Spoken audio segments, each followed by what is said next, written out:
Good morning to all of you. मैं doctor Suman, assistant professor, government law college, Ajmer. E lecture के इन series में जैसा कि आप सब लोग जानते हैं, हम लोग LLB सेकेंड ईयर के subject transfer of property act 1882 विधि द्वितीय वर्ष के पेपर थर्ड विषय संपत्ति अंतरण अधिनियम 1882 विषय पर चर्चा कर रहे हैं। ई लेक्चर के इस सीरीज में आज हम लोग यहाँ पे कंडीशन सब्सिक्वेंट सेक्शन 28 से लेकर 30 तक, जिसमें कोलेटरल शर्तें, समपार्श्विक शर्तें सेक्शन 28 में, और इसके पश्चात कंडीशनल सब्सिक्वेंट सेक्शन 29 और 30 धारा 29 और 30 विषय पर धाराओं पर पढ़ेंगे। So we now start from section 28. Ulterior transfer conditional on happening or not happening of specified event. Section 28 धारा 28 परतर अंतरण का विनिर्दिष्ट घटना के घटित होने या न होने की शर्त पर आश्रित होना, अर्थात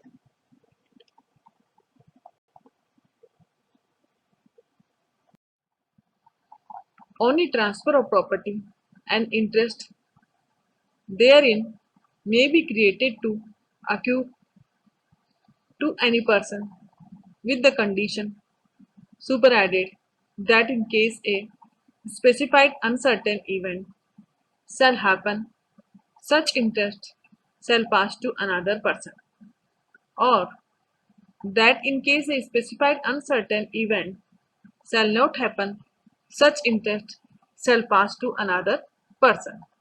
In each case, the dispositions are subject to the rules contained in section 10, 12, 22, 23, 24, 25 and 27।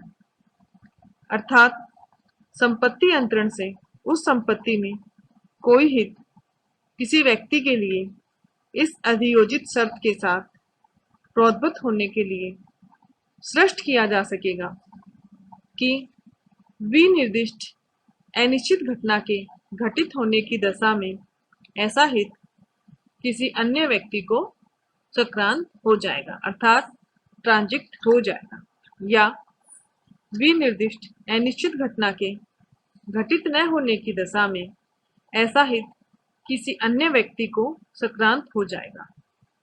हर एक दशा में के वैन धारा 10, 12, 21, 22, 23, 24, 25 और 27 में अंतर्विष्ट नियमों के अधीन है। अर्थात हमने देखा कि सेक्शन 28 धारा 28 में परतर अंतरण अल्टीरियर ट्रांसफर एवं परतर वैन अल्टीरियर डिस्पोजिशन को बताया गया है। अल्टीरियर ट्रांसफर सेक्शन 28 व अल्टीरियर डिस्पोजिशन, जिसे हमने सेक्शन 27 व आने वाले सेक्शन 29 और 30 में देखेंगे। सेक्शन 28 में सेक्शन 27 में जो अल्टीरियर ट्रांसफर व सेक्शन 29 व 30 में जिस अल्टीरियर डिस्पोजिशन की बात की गई है, उन दोनों को मिलाकर के हम लोग यहाँ पे लिमिटेशन अर्थात कंडीशनल सेक्शन 28 में इसे हम पढ़ेंगे।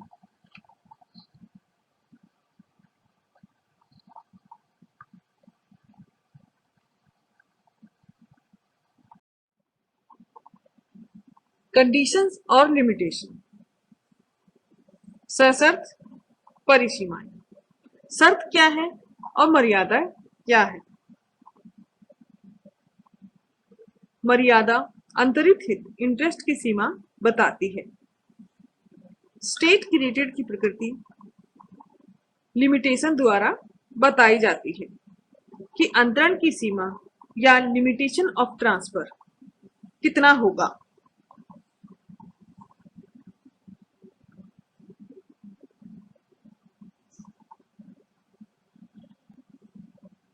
शर्तें अंतरण पर लगे हुए अवरोध है कि यह शर्त या ये कंडीशन, जैसे हमने कंडीशंस देखी पिछले सेक्शंस में कि कुछ कंडीशंस प्रेसिडेंट होती हैं, कुछ कोलेटरल होती हैं और कुछ संपार्श्विक होती हैं। इसी तरह ये शर्तें क्या होती हैं, अंतरण पर पे एक तरह से अवरोध लगाती हैं कि अंतरण अगर शर्त पर डिपेंड है तो उस शर्त को पूरा करने पर मिलेगा। अंतरिति पर पूर्ण प्रतिबंध, एब्सोल्यूट रेस्ट्रेंट, लिमिट या कंडीशन किसी भी प्रकार से लगाया जा सकता है। एक व्यक्ति से कंडीशन या शर्तें, कंडीशंस जो हैं वो ऐसी हैं जहां पर एक व्यक्ति के पूरा कर दी जाने या नहीं कर दी जाने पे, जैसा कि उस ट्रांसफर डीड में लिखा गया है। मोटे मोटे तौर से रूप से हम इसे इस प्रकार समझ सकते हैं कि एक व्यक्ति से लेकर के दूसरों को देने की स्थिति को हमने यहाँ पे कंडीशनल लिमिटेशन कहा है, सशर्त मर्यादा कहा है। किसी भी कंडीशनल ट्रांसफर में शर्तों का अनुपालन या तो प्रेसिडेंट होता है, पूर्ववर्ती होता है, या फिर पश्चातवर्ती या संपार्श्ववर्ती कोलैटरल होता है। सशर्त परिसीमा के लिए पश्चातवर्ती शर्त व दूसरे अंतरिति के लिए पूर्ववर्ती शर्त होती है। अर्थात सेकंड ट्रांसफरी को जब संपत्ति मिलती है, जब पूर्ववर्ती अंतरिति जो है उसके विफल होने की दशा में या उस शर्त के पूरा नहीं करने की दशा में, तो उस दूसरे अंतरिति के लिए वही शर्त पूर्ववर्ती शर्त हो जाती है और प्रथम अंतरिति के लिए वही शर्त पश्चातवर्ती कंडीशनल सब्सिक्वेंट हो जाती है। अर्थात एक के लिए कंडीशन और दूसरे के लिए लिमिटेशन होती है। इन दोनों को मिलाकर के हमने यहाँ पे कंडीशनल लिमिटेशन कहा है, सशर्त परिसीमाएं। अब सशर्त सीमाओं पर सशर्त परिसीमा के लिए क्या क्या आवश्यक तत्व हैं या क्या क्या आवश्यक हो सकता है, इसे हम यहाँ पर पढ़ेंगे। Ulterior transfer and ulterior disposition, अर्थात अंतरण एवं परतर अंतरण सशर्त परिसीमाओं की स्थिति के लिए आवश्यक है कि उस हित को पहले किसी अन्य व्यक्ति को दिया जाए और फिर परिसीमाओं की सफलता या विसफलता के आधार पर, विफलताओं के आधार पे, कि अगर वो उसको उसमें पास होता है या फेल होता है, डिफीट करता है, उसी हित का अंतरण दूसरे व्यक्ति बी को किया जाता है। यहाँ पर बस सिर्फ और सिर्फ यह आवश्यक है कि दोनों अंतरण एक ही समव्यवहार के अंग होने चाहिए, यानी कि part of the same transaction, एक ट्रांजेक्शन द्वारा दोनों अंतरण किए जाएंगे। अल्टीरियर ट्रांसफर के लिए आवश्यक है कि इसमें जो भी शर्तें हों वो पूर्व निहित हित को फर्स्ट अंतरिति से लेकर के अगले अंतरिति में निहित कर देती है। पूर्व हित के लिए यह पश्चातवर्ती शर्त है और पश्चात हित के लिए यह पूर्ववर्ती शर्त है। इन दोनों को मिलाकर के यहाँ पे कंडीशनल लिमिटेशन, जो मैंने अभी एक एग्जाम्पल द्वारा समझाने की कोशिश की कि इसी को कंडीशनल लिमिटेशन कहा गया है। दूसरे अंतरिति के लिए है पूर्ववर्ती शर्त का काम करती है और फर्स्ट के लिए लिमिटेशन का काम करती है। Second point, condition super added, शर्त की स्थिति क्या होगी।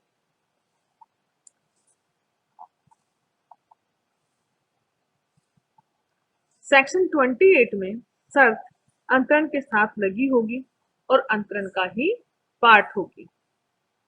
अंतरण के पश्चात कोई भी शर्त कहीं भी किसी भी सेक्शन में नहीं लगाई जा सकती। शर्तें जो हैं वो जब पिछले इसमें फर्स्ट पॉइंट में हमने पढ़ा कि सेम ट्रांजेक्शन का पार्ट होंगे, इसी तरह जो शर्तें होंगी वो भी सेम ट्रांजेक्शन का ही पार्ट होंगी। पहले या बाद में कोई भी शर्त उसमें नहीं लगाई जा सकती है। थर्ड पॉइंट, कंडीशन में बी पॉजिटिव और नेगेटिव, शर्त नकारात्मक और सकारात्मक कोई भी हो सकती है।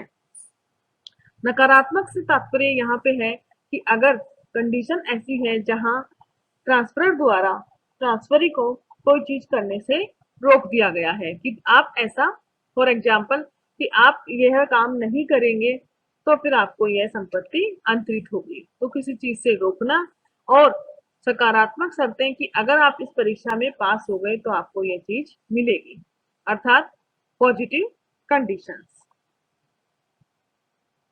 सकारात्मक लिमिटेशन के घटित होने पर फर्दर अंतरण एनफोर्स होगा तो पॉजिटिव है, और नकारात्मक लिमिटेशन के विफल होने पर वो नहीं पूरा होता है ट्रांसफर, अल्टीरियर ट्रांसफर, तो कंडीशन नेगेटिव होगी। Fourth point, conditional limitation depends on specified uncertain event, अर्थात सशर्त परिसीमाएं कंडीशनल लिमिटेशंस डिपेंड करती हैं उस अनिश्चित घटना के ऊपर। Conditional limitation depends on specified uncertain event, उल्लिखित अनिश्चित घटना पर आश्रित होनी चाहिए। जो घटना पता नहीं है कि होगी या नहीं होगी, अनसर्टेन है, उस पर ट्रांसफर डिपेंड करता है। Section 29, fulfilment of condition subsequent. धारा 29, उत्तर भाव्य शर्त की पूर्ति। An ulterior disposition of the kind contemplated by the last preceding section cannot take effect unless the condition is strictly fulfilled.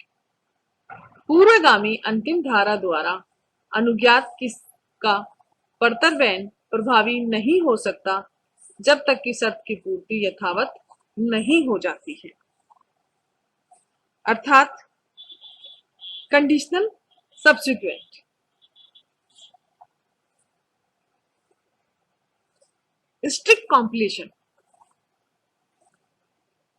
इस सेक्शन में हमने देखा कि this is not take effect unless the condition is strictly fulfilled, अर्थात शर्त की पूर्ति यथावत स्ट्रिक्टली उसका फॉलोअप नहीं हो जाता है। स्ट्रिक्ट फॉलोअप हम किसे कहेंगे?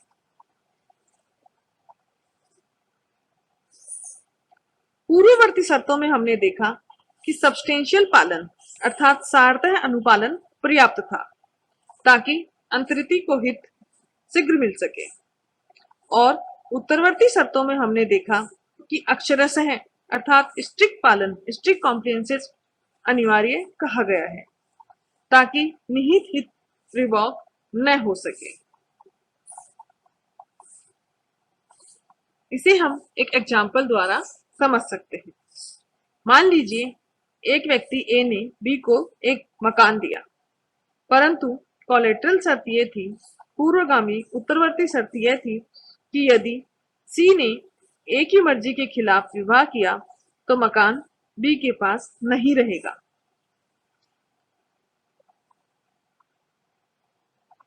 मकान को बी के पास रखने का प्रयास होगा, अतः मर्जी के खिलाफ विवाह की शर्त का 100% 100% घटित होना संप्रहरण के लिए आवश्यक होगा। मान लीजिए वह ए से बिना पूछे, बी जो है ए से बिना पूछे मैरिज कर लेता है और ए ने बाद में अपनी कंसेंट दे दी। इस आचरण से क्या इसे कंसेंट माना जाएगा?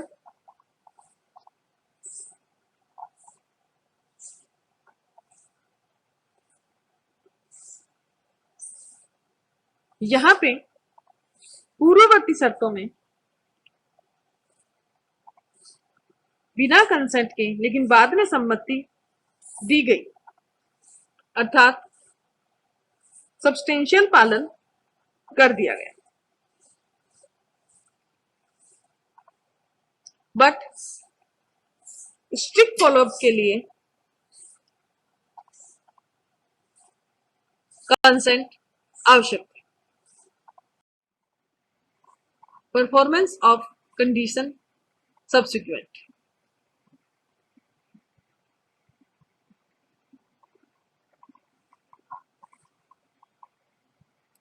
Section 29 is based on the general rule of law that conditions subsequent which are intended to defeat vested interests are to constructed strictly।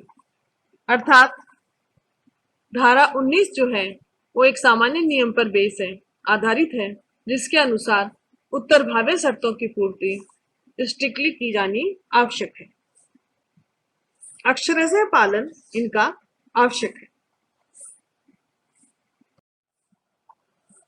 Illustration: A transfers ₹500 to B to be paid to him on his attaining his majority or marrying with a proviso that if B dies as minor or marriage without C's consent, the ₹500 shall go to D. B marries when only 17 years of age without C's consent. The transfer to D takes effect। अर्थात ए 500 रुपये B को उसके major होने या विवाह कर दिए जाने पर उसे दिए जाने के लिए इस शर्त के साथ अंतरित करता है कि यदि बी माइनर ही मर जाए या सी की कंसेंट के बिना विवाह कर ले तो ये 500 रुपये डी को मिल जाएंगे। यहाँ पर बी मेजोरिटी की आयु से पहले 17 वर्ष की आयु में ही विवाह कर लेता है और वह भी बिना सी की कंसेंट के।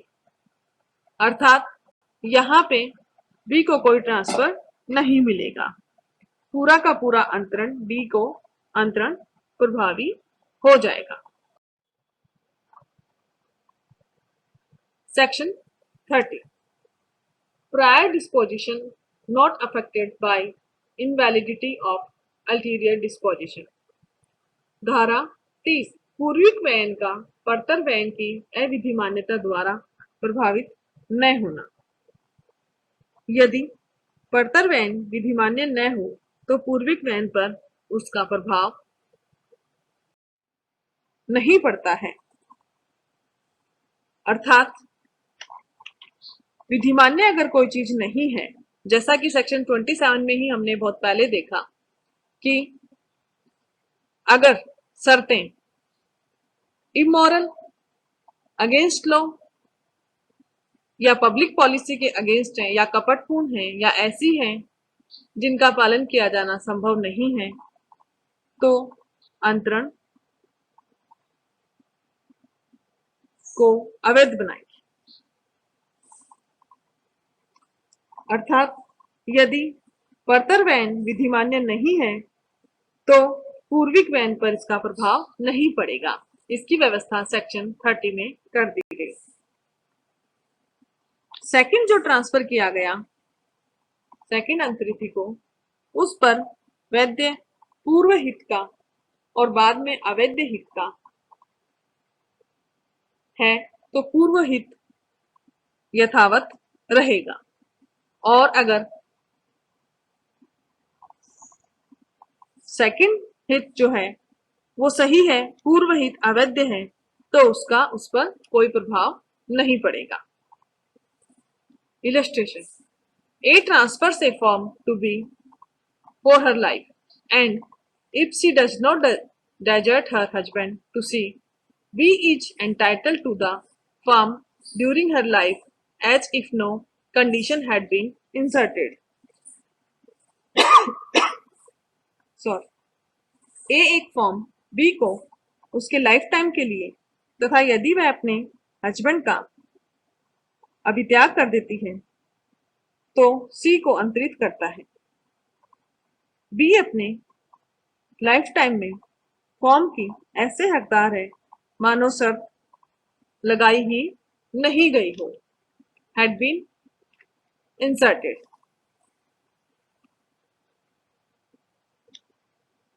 No condition had been inserted, अर्थात कोई भी शर्त लगाई ही ना गई हो।